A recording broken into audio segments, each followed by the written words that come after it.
Hello and good morning, everyone. Welcome to the ChMC Masterclass digital event. My name is Michael and I am an events delivery manager here at CMI.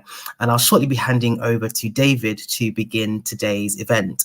If you do have any questions at all during the digital event, you can ask them using the live chat box on the right-hand side of your screen or device, and we'll answer as many as we can during the Q&A. Today's session is being recorded and will be shared with you later today for those of you who have booked to attend. And the event recording will also be available on the CMI website and CMI YouTube channel. Now over to David McLaughlin, ChMC Assessment Manager at CMI, to begin today's event. Thanks, Michael, and welcome everybody to this morning's event. What I'd like to do first is to take you through a little bit of the background of the Chartered Management Consultant Award, and then we'll talk about the assessment process so you get a much better idea of what we expect from you and what you can expect from us as you go through that process. So I think the first question we need to establish really is, why Chartered Management Consultant? Why did we come up with this, and how did this come to be? Well, I think the first question really we need to ask ourselves is, this is an unregulated industry to date. Anybody really can call themselves a management consultant, and up till recently there's been no kind of benchmark as to what that means. What does it mean to be a management consultant? And as a management consultant, what do I bring to my clients? What can my clients expect? And how do I demonstrate value and consistency along that? So some while ago now, it was thought that what we needed was to be able to harmonize consistency and quality across our industry. And so working with the MCA and with a number of pilot firms, we, in the group as a whole, came up with 54 criteria that you can measure yourself against, which say, if I do this, I am a management consultant of a particular standard. And if I do this consistently, and I can demonstrate that, then that should get recognized in some way. And out of that came the Chartered Management Consultant status and Chartered Management Consultant Award. And that's what we measure you against as we take you through this process. Now, it's really important to remember that this isn't just CMI. CMI are the only people that can award this, but this was built in conjunction with the industry as a whole and with the MCA. What the status does is it not only recognises you as an individual, but recognises what you bring to the environment and what you bring to management consulting world, but it enables clients to make that recognition as well. It enables clients to make a decision based on quality and consistency rather than just price. So we don't get that race for the bottom. We can show that we bring value, quality and consistency in our work and in our interactions with clients. It also enables clients and consulting firms to retain and attract the best talent possible. So if you're thinking about joining one or two firms perhaps, and one firm says to you, we will put you through this process, we believe in this process, you're more likely to go there, more likely to stay with them, because they value what you do in a very different way. It also builds a consistent and sustainable community as well of management consultants who have already been through this status. And we're lucky enough today to be joined by somebody who is going to talk to us about their experience in that. So we look forward to speaking to him later on. So as I say, this wasn't done in isolation. We didn't sit in our ivory tower and think, let's do this and it'll be wonderful and everybody will love it. This was done in conjunction with the MCA and in conjunction with 10 major firms that were part of the pilot phase of this. And that's really important because it recognises this is real world activity. This is not an academic status. And it's really important to bear that in mind, because this is not a status that you get and you automatically keep it for life and you don't have to do anything else. We will come back to you every year to see what you're doing in terms of your continuing professional development and how you're managing to stay at the top of your game. We know you're the best because we've offered you this status and we've awarded you this status. How are you going to stay in that position? How are you still bringing value to clients, and how are you adding value to every interaction you have with your clients? It is real life experience, this, and the minimum level of experience is 5 years as a what we call on program, and then we've got another experienced professional which is 7 years plus experience operating as a management consultant. We want to know about how you've actually made a difference and what you've done and what you continue to do that means that you still do that. This is now becoming very much more widely recognised, and the Cabinet Office are getting involved, and we have representatives of Cabinet Office sitting on our oversight board. And what this means is, as it goes forward, Cabinet Office is likely to be saying to people, if you want to engage with us as a consultancy firm, you need to have gone through this process. We want to engage with consultants who hold this status. So it will become a real benchmark in the sense of what we're doing with the public sector as well. It's a really, really valuable award and really, really good time to be involved with it. Now, it does link to other professional statuses, as you'd expect. However, holding another professional status, such as Chartered Manager or Certified Management Consultant, or being a member of the MCA or the IC, will not get you this status of and by itself.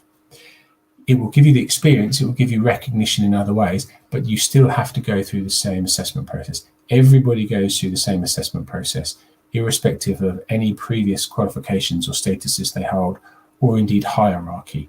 If you come to this and you're at the top of a firm, fantastic, but that won't by itself get you through the door. You still have to go through the same process. And that's really important, because what it recognises is all of us that hold the status have been through that same process. It's a shared experience, and we all demonstrate quality and value in the same way. It's a really important thing to do, not just because we've been in the job for 20 years. I mentioned 3 routes. There are 3 routes to getting to assessment. There's what we call the on-program route, and that's where you would have come off an in-house training program. So if you're working for a large firm, you're going through a training program, you've been operating as a management consultant for at least 5 years, you can take the on-program route. If you have at least 7 years experience operating as a management consultant, there's another route to take. Now, both routes will use the same template. Everything we do is simplified as much as possible. The difference is we want more written information from you if you've got less experience. We do take into account the fact that you've got more experience. We can take some of what you're saying as read. We don't need that much more detail, but it's still the same process, and we will tease all of that out in the professional discussion. Now, if you've not been on an in-house program, but you hold the level 7 professional consulting qualification, that will get you to the point where you can start the assessment process as well. So there's another route there into the process as a whole. We've also recently introduced a recognition for people who are on the journey. And this is called the Associate ChMC. This you can go for after 3 years, been operating as a management consultant for 3 years. And we think this is a really good opportunity to check that you're heading in the same way, in the right direction, sorry. And at the end of the 5 years, you'll be then ready to go for the full chartered management status.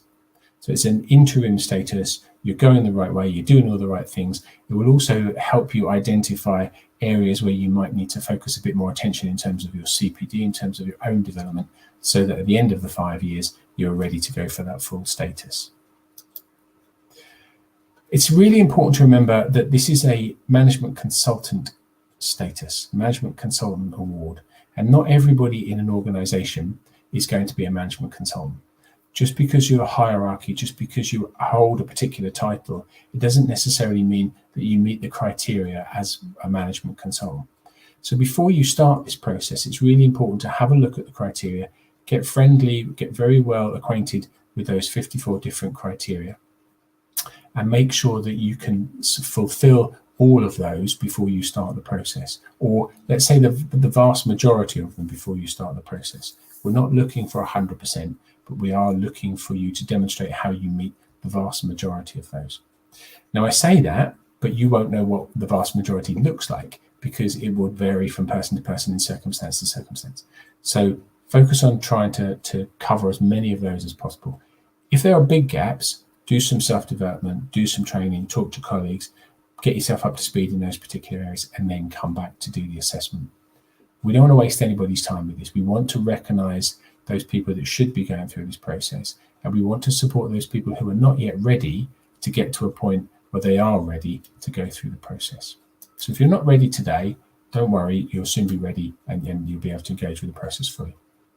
So all of that said, that's a bit of background. How does the assessment actually work? And I suspect that's what most of you are here for, to find out how this actually works. There are a number of parts to this. And it's really important that you get used to these parts and check these off in your head as well. But the first thing to do really is to check with colleagues that you are ready to go through this process. Somebody in your firm, if you're in a firm, or somebody in your network, if you're not in a firm and you're independent, I would get them to check whether they think you meet the criteria. Now, why would you do that? Well, the simplest reason really is we all think that we do things well. We all think that we meet the criteria. We all think we see what we think we've written. So there's a whole element of stuff going on there that we look at ourselves and we find ourselves very hard to either criticize or to judge well. You find yourself falling into one of those two camps, and it's really difficult to have anywhere in the middle. So once you think you're ready, check the criteria, start to draft a submission, check it with somebody internally, make sure that they think that you're in the right place as well. Get them to endorse your submission if they're an appropriate person to do that. You will need a sponsor. And if it's the same person doing both roles, then that's great because it makes it much easier for everybody.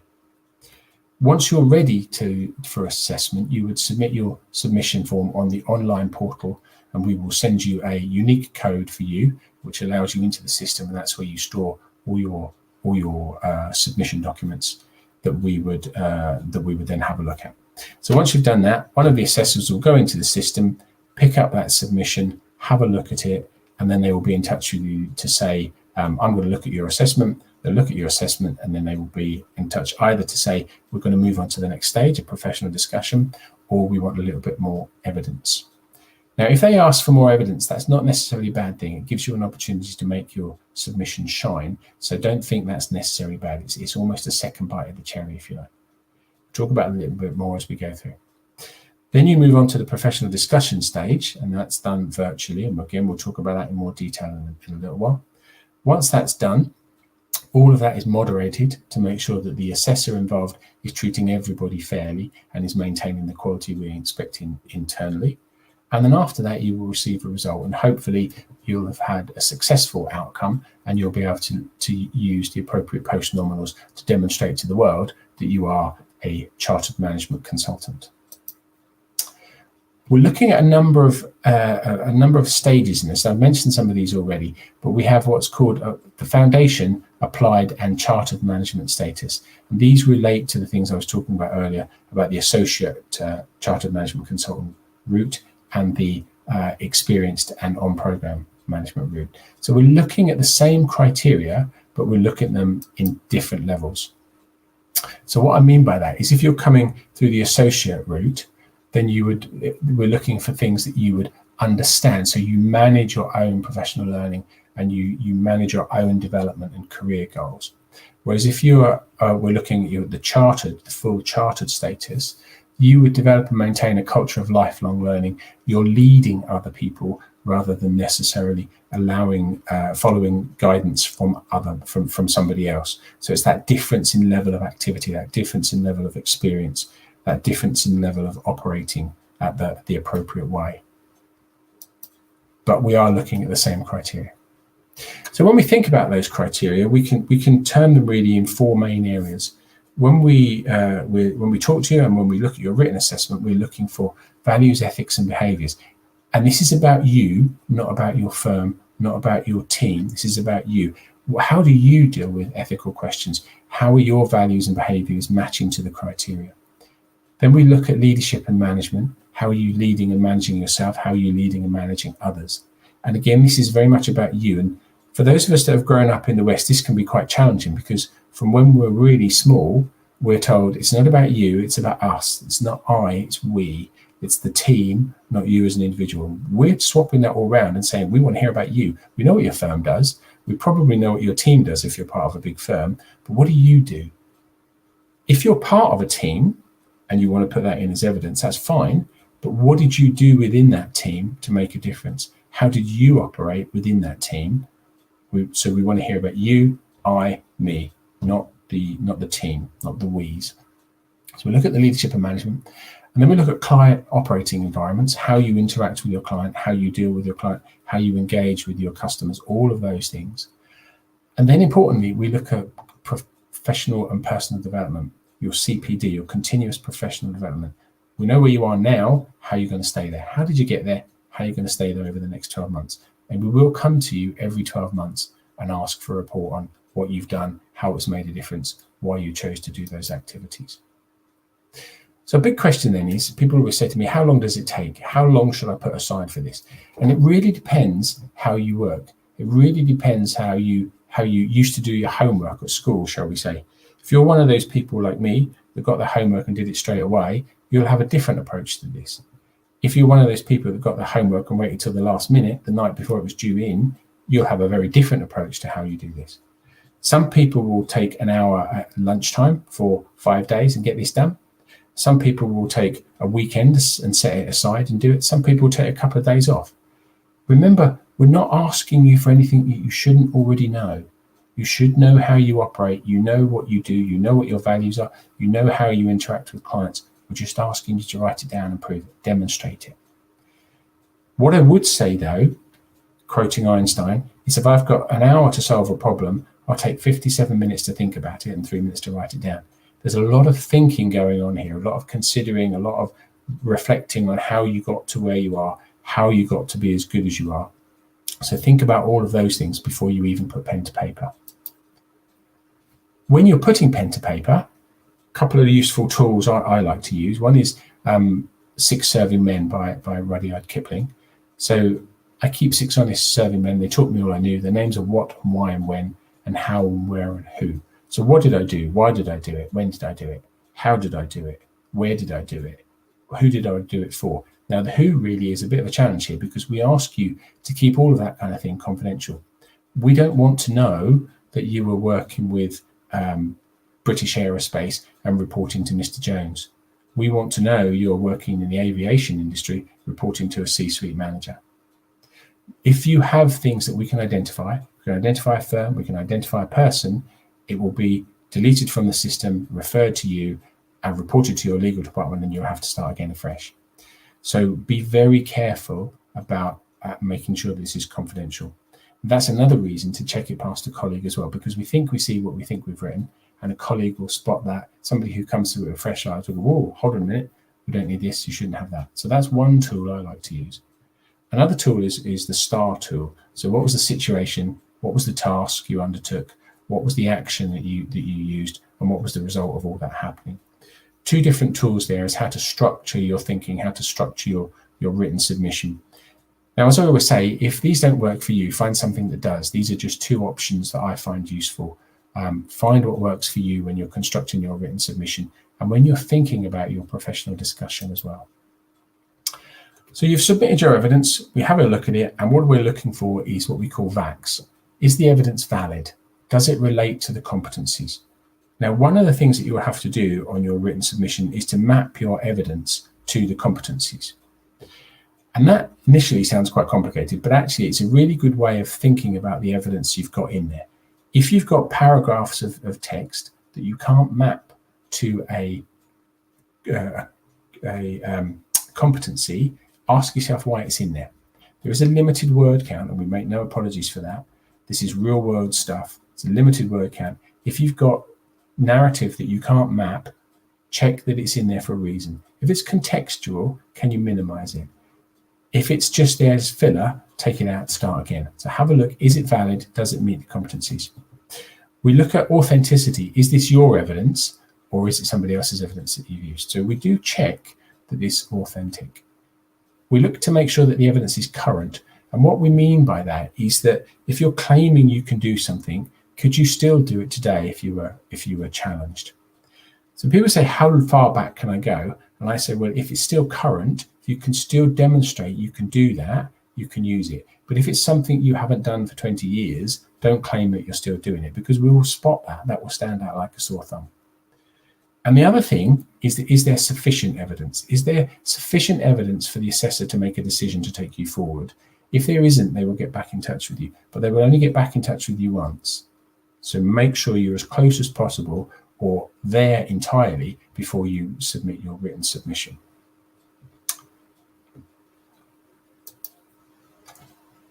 So when you come to do your written submission, you want to think about the big question. And the big question really is, why should I be awarded ChMC status? Why me and why now?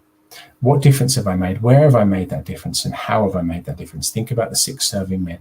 When did I make that difference? And who else would agree that I made that difference? We can use testimonials, but be careful, they will include the word count. So, we're asking for your reasons, not necessarily somebody else's. If I wanted to know from Mr. Jones, why does X deserve this status? I would go to them. I'm coming to you because I want to know why you think you should be awarded this status and why now.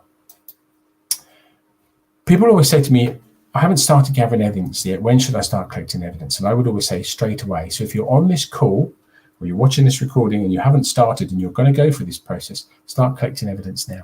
Get yourself an electronic shoebox, a folder somewhere on your cloud or whatever it is you use to store evidence, and start collecting evidence now. Collect as much as you possibly can. Anything that you think will be useful, collect it, stick it in that folder. You don't have to use it all, but it's good to have more than you need. Then when you come to do the submission, select the evidence that best reflects you. Select the evidence that best that makes you look as good as possible and connect that to the criteria. If you can't connect it, why is it in there? Remember what I said earlier. Then reflect on that. Make sure that it says what you think it says. Get someone else to look at it. Make sure that it does everything you need it to do. And then when you're ready, submit it. So when we think about evidence, good evidence will tell a story. Weak evidence lacks any interest at all. So if we're reading something and it sounds like a CV or it sounds like a job description, ask yourself, is it really the best that you could put in there? So things like the team works really well together and we achieve our goal of adding value to the organization and our clients. My first response to that is, so what? That's what you're supposed to do. That's what everybody's job description in your team will say. So why is it in there? What is that telling me about you as an individual? Probably not a lot. So you might want to just review that and make sure that it's in there for a reason. Whereas good evidence will tell a story. I identified an element of work on Project X which did not align with the team's values. So we're seeing there that you're involved, you're understanding why it's a problem, what the problem is and how you're going to try and solve it. I discussed this with the project lead and together we developed and implemented a plan which addressed this. So you've noticed the problem, got a concern about it, come up with a solution, and I can see what your involvement in all that was just by that one small statement. So make sure that the evidence you're writing tells a story. And really, this is about making it easy for your assessor to say, yes, let's go on to the professional discussion. I think you can do this. Let's go on and do that next stage. You get 2 chances to get it right. And remember, if you get a referral, it's not all bad. It's your opportunity to make what you've already got shine. Now, there will be some occasions where some people find that they can't fill in the gaps because they shouldn't have really gone for this in the first place. They're not ready, they don't have the experience, or they don't actually act as a management consultant. They're called a management consultant, but actually they're a specialist. You get parachuted in to do things around IT, finance, whatever it might be, but you're not doing the whole sphere of management consultancy. So if you get rejected on that basis, that's not a bad thing. It just means this wasn't the right thing for you. And we'll talk a little bit more about that as we go through as well.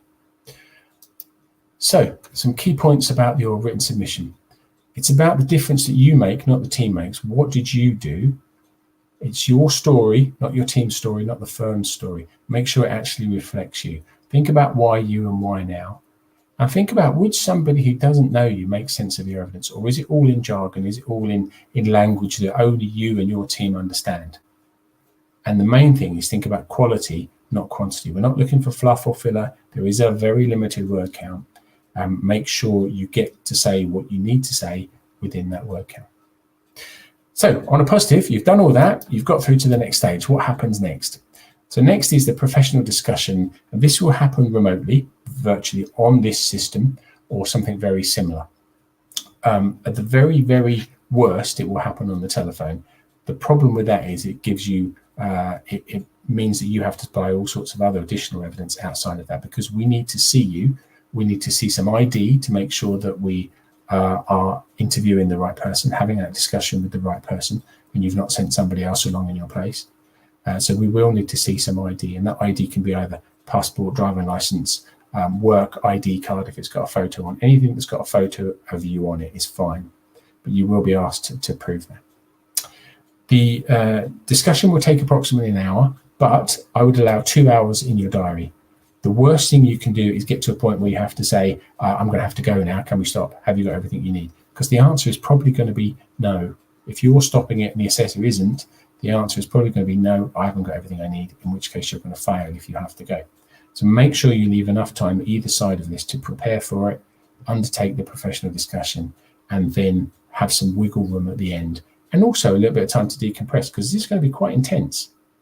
Everybody who's been through this says it's really, really good, but it is quite intense and it will exhaust you for that hour. So make sure you're coming to this in a way that's fresh and vibrant, and you've given yourself enough time. During the professional discussion, we will look to validate your evidence and validate your submission, because let's face it, we can all talk a good talk, but can we prove it when it comes to it? There aren't any questions and answers on this. Your assessor will talk to you about your individual submission, and we'll dig into the things you've said and find out a little bit more about all of those things. And we'll talk to our guest this morning about that as well.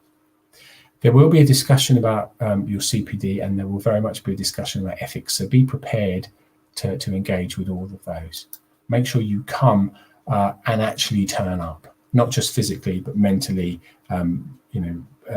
ready to engage with this process. As I say, there are no questions. It is a real discussion, not a Q&A. This is not an academic situation. You'll be talking to a fellow professional who is a management consultant as well as an assessor, and has also been through this process themselves. This is a pass or fail. You get one shot at this. It's a pass or fail. Make sure you leave enough time, and make sure you turn up, as I say, physically, spiritually, mentally, however you need to turn up. Make sure you're there and can engage with us. Treat us for that period as your most important client. You're pitching yourself to us, and we want to get the best out of you. Be the consultant that you are, not the consultant you think you should be or anything else. Be who you are. Be genuine, be authentic when you turn up. Remember, it's about I, captain, me, me, me, me, me. We want to hear about you, not your team, not your firm. Why should we give you this status? Now, all that said, we really want you to succeed, and we're not going to waste your time or ours. If we don't think you can do this, we won't invite you to professional discussion. We would have been in touch with you beforehand, and we would have found you at the written submission standpoint, rather than taking you on. We're not going to waste your time. We're not trying to catch you out. This is two professionals having a discussion, just like you would at a networking event. So make sure you're ready for it. Make sure you turn up. No trick questions. We want to hear all about you, how great you are, how you got to be as great as you are, how you're going to stay as great as you are, and why you should be awarded ChMC. Some top tips, really. Get friendly with the framework, get friendly with the criteria, make sure you know what you're expected to prove and demonstrate. It's not about fluff and filler, it's about solid, good evidence that tells a story about you. Remember what you put in your written submission. Have your written submission with you at the professional discussion. The assessor will, so you might as well, if you need to, refer to it as well. But you should still be ready to answer the challenges without that, but have it with you if you feel you need it. Make sure you plan. Make sure you have a little practice about dealing with this kind of stuff. Ask yourself, how am I? If you've got this booked in for Friday and Monday looks like the week is going downhill in a hurry, are you still going to be all right to do this on Friday? If you're not, we can be flexible, but we need time in order to do that. Don't phone up an hour before it's supposed to start and say, I'm not really ready to do this. Crisis happens. So if the worst happens, we can deal with that. But if you're just not ready to deal with it, get in touch with your assessor early, and we can have some flexibility on both sides. We want you to succeed at this. And the biggest thing I would say is treat us as a real pitch. You're the engagement, you're pitching to us. How are you going to get us to the point where we can say, yeah, you know absolutely what we want you to know, you demonstrate everything we need you to demonstrate, and as such, we're going to award you Chartered Management Consultant status. So enough of me running on. That's the end of the presentation from me.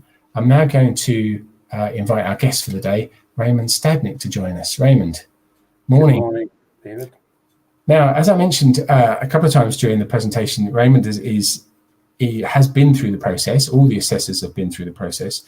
But Raymond came to this process first as an independent management consultant, not from a big firm, and came to us from that route. And I think what would be useful this morning, Raymond, is if we can talk about that side of things first. So as an independent, I guess, what was the most challenging thing you found about the written submission?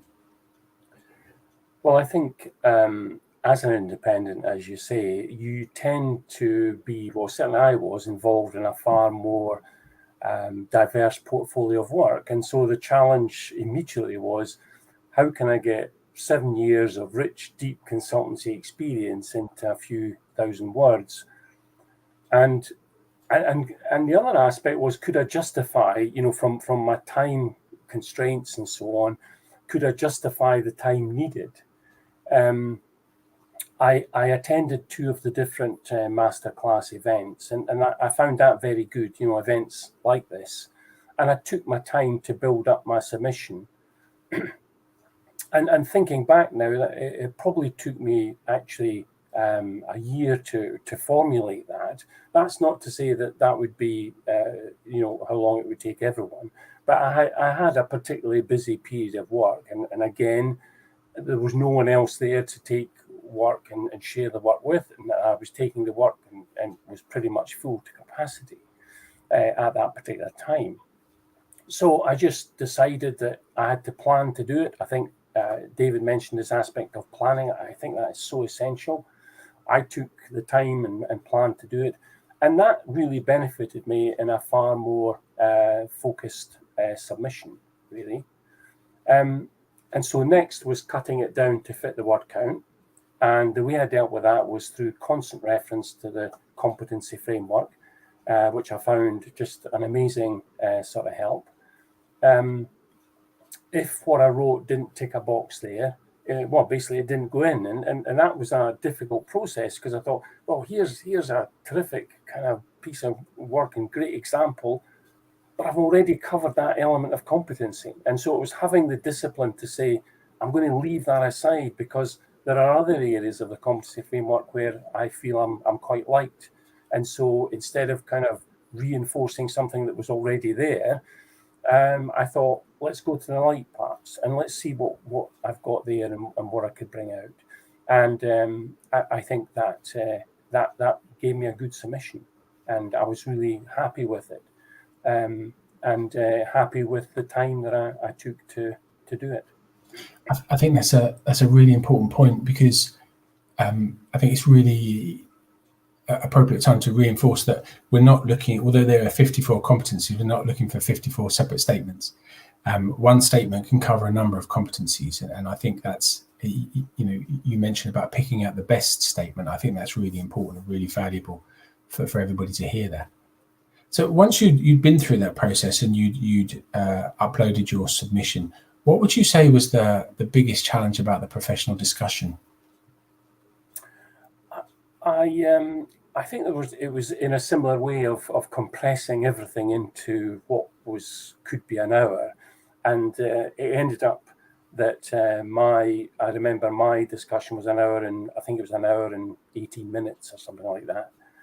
Shows you how you remember these sort of things. Shows you how much of an impression it makes on you. But it was about an hour and 18 minutes. But my assessor was really terrific in guiding me through, almost like guiding me through my submission and giving me opportunities to add to that written work. And so I felt it allowed me to feel like I'd given a good account of my experience. And it was, weirdly enough, a discussion. I mean, I had experienced oral exams before, Vivas, in the past. And I kind of expected, although, my expectations were clarified a bit from the masterclasses, I did kind of expect the professional discussion to be along these lines, but it wasn't like that at all. And it was amazing that it was a discussion.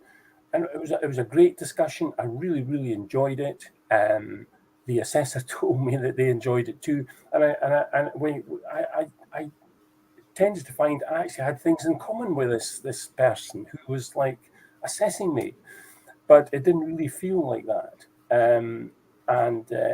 However, it was challenging.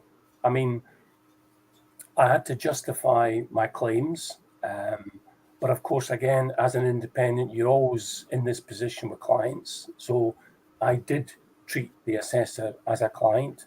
I gave the assessor the respect that I would give a client who, I'm going to make my living from. And so, my clients, which might be your clients also, have the opportunity to use a vast array of consultancy firms in the market. And I'm trying to give them a case for using me. And I kind of really felt as though I was in that role. So I really did, as you said there, David, I really did. That was one piece of advice I really, really homed in on. And that was treating the discussion as a client presentation. And found that, when it ended, I did feel, I felt, tired. I felt as though I had been to see a good client. And I felt really sort of optimistic about it. I thought, whatever the result, I have had the opportunity to do everything that I can possibly do. And if I didn't get it, then that would be fair enough. But I did, and very glad to. Excellent. I think it's probably appropriate at this moment as well. You say, if you didn't get it, you'd have been okay with the outcome. I think it's really important for people to realise that I often make the analogy of the assessment with the driving test. And if somebody fails, more often than not, it means they just didn't demonstrate what they needed to demonstrate in that hour. Yeah. And if you're preparing for your driving test and you're driving with your examiner and they say you're a trainer and they say, yep, you're great, you can go for your test, and you drive with your mum and your friends and everybody says, yeah, great driver, you'll have no problem. And then on the day you fail, it's important to remember that it's an hour window. And if somebody fails in this process, it is important to remember that for that hour and a half, or whatever it may be, you didn't demonstrate what we needed you to demonstrate. The rest of the time, the other 365 days of the year, you're really good and you demonstrate everything what what you're supposed to do, and you give a good service, you bring consistency, you bring value, all of those things. For the time you had with us, you didn't demonstrate that. And it's often just about that one moment. So I think it's really important. You mentioned if you hadn't have got it, it doesn't mean that you're not a good consultant. It just means for that hour that we had you weren't able to demonstrate it. I think that was my feelings exactly. The fact that I'd been making for 25 years, I'd been making a good living out of consultancy. So there was things I was doing right, and exactly if I hadn't have gained the status, then that it's exactly that my life hasn't ended. I will carry on and will consider my application and consider the feedback and the notes that I made about the discussion, and we'll consider that and regroup and look for at a later stage. Brilliant. Now, having been through that process and achieving Chartered Management Consultant status, you made the leap and joined us as an assessor. And we're very glad to have you on board and very glad to have you as part of the team. And I think what I'd like to do now is to sort of just ask a few questions about how you view an assessment. Yeah. So I guess the first question really is, what are you looking for from an assessment when you first pick up that written submission, when you first have a look at that? What are you looking for? I think I'm looking for almost like engagement. Has actually the consultant engaged in this process? Do I see them in this written work, or do I see a passive piece of written work where they're almost like standing beside it, and almost like robotically they have put, and you mentioned aspects of things like jargon and things like that. They've kind of put a load of kind of stuff in there, which has great words and descriptions of tools and techniques and so on, but they're missing out of the work. So I think the first thing is that engagement, and we can pick that up very quickly. the level of engagement, and that leads to the interest that the person has actually in doing this. Are they going through this because they really want to do it, or are they going through it because there's some expectation within their organization or that within their peers that they should go through it?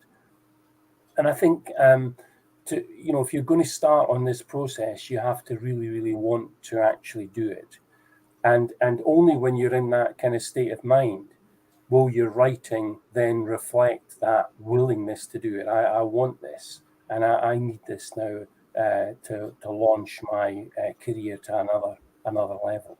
So I think first of all that engagement really. Brilliant. And assuming that they've got through that process and you can see the engagement, you can see the I in there rather than the team and all the rest of it, and you take them on to professional discussion. What are you seeing is the most challenging thing about professional discussion for people? Well, I think, for me as an assessor, the challenges for me are again bringing that engagement into the discussion, and so I sometimes have got to reposition consultants in saying that don't spend time describing the project. Instead, spend time discussing your role and activities in that project. Yes, the project is very interesting, and the sort of work that you're involved in is very interesting. And if you think about it, for me, this is my business, and so I'm very interested in the projects you're doing and how you're doing them. Almost like this is a learning experience for me. So, we could probably talk for an hour about one of your projects, and that would be terrific. But of course, it wouldn't be appropriate for what I need to get out of you as an assessor, which is about you rather than the project itself. So my challenge is always trying to steer it back to you and that I appeal, as I call it. What did you do? And okay, there's aspects of the projects there, but that's it. And what about you, and how did that come about? Brilliant, thank you. And I think I observe some of these, and that's the biggest thing I see as well, is people steering back to, okay, but what did you do? What was your role in that? And I think, but it is hard, isn't it? I mean, as I mentioned in the presentation, for those of us that grew up in the West, that's kind of alien. From when we first go to school, it's about us, it's about we, it's not about you, it's all about us, and that's a real challenge. And I think we shouldn't underestimate that with people, how that is difficult. And I know you and the other assessors are very good at bringing people back to that, and I think that's a real value for them. I guess as we go through our careers, we can all end up funneled down into a specialism. I know mine is certainly change and people, but when you're engaged in the professional discussion, of course you're challenging people about the whole management consultant environment, not just the specialist area that they're operating in. Is there any particular tip or trick that you would advise people to use in order to make sure they cover the whole breadth of what we're asking for? Yeah, I think, regardless of what, if you're sitting there thinking, so what is this assessor really looking for? What is it that they're there? And I'm always amazed at how separated consultants who are in the professional discussion, how separated they become from the actual competency framework itself. And it's almost like, what are they going to ask me? Oh, you should know what we're going to ask you, because almost like our questions are the items in the competency framework. That's really what we're looking for. And that is the only way that you're being measured here.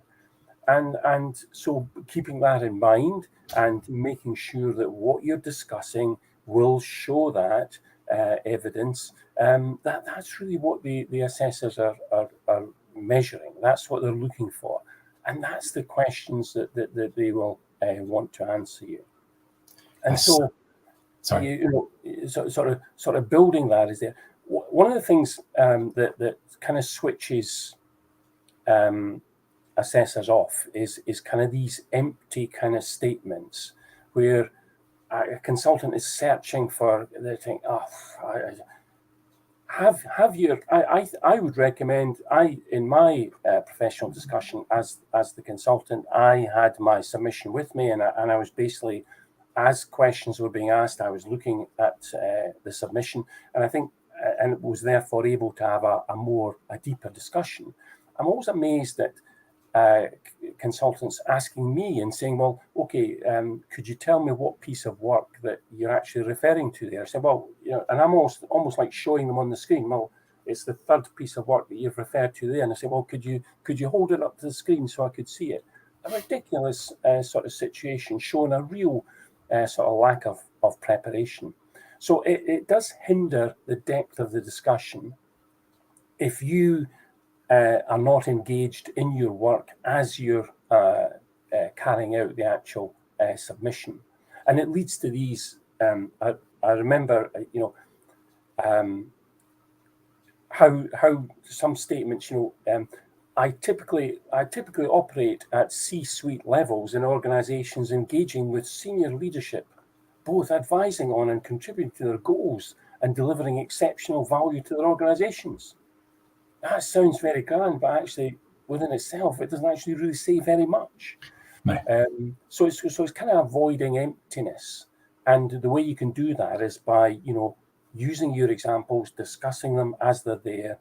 And actually that creates the discussion then, rather than the questions and the answers and the questions and the answers, I think. That is such good advice. That's really brilliant. Thank you, Raymond. And I hope everybody takes it on board. That's the end of our discussion. I wonder if we've got any questions from viewers. Thank you, David and Raymond. And indeed, we do have one question, which I will read to you. This question is from Fassi. I hope I'm pronouncing that correctly. And the question asks, I am a certified management consultant with the Institute of Management Consultants in the USA and a fellow of the CMI. What is the path for me to become, acquire ChMC? I would recommend the experienced professional route. So as long as you've got 7 years operating as a management consultant, I would take the experienced professional route. Excellent. Thank you so much, David, and thank you, Raymond.